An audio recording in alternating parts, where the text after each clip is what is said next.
Rozhodli sme sa podnikať, pretože sme chceli zmeniť svoje životy a taktiež životy ľudí, ktorých máme okolo seba. A podnikaniu sa venujeme už 3 roky. My sa venujeme gastronómii, konkrétne rýchlemu občerstveniu. Predávame kebab, ktorý je našim nosným produktom.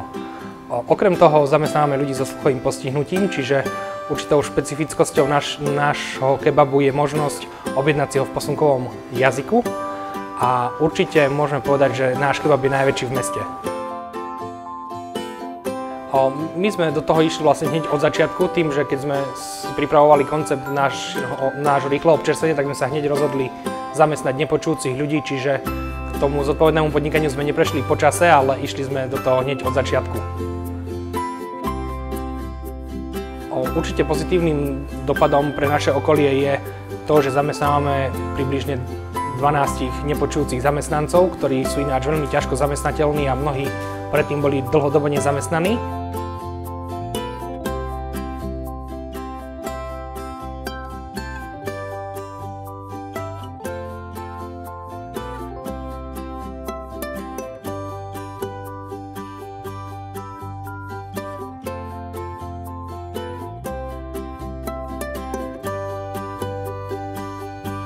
Naším cieľom je otvoriť kebab v každom meste na Slovensku, takže by sme chceli ovládnuť celé Slovensko a prečo by sme možno, že chceli vyhrať tú cenu, je to také zadozučinenie, hlavne tá reklamná podpora, ktorú by sme mohli získať a vlastne chceli by sme ukázať, že je možné využiť aj alebo zapojiť teda do práce aj zdravotne postihnutých ľudí a že to nemusí byť nevýhoda.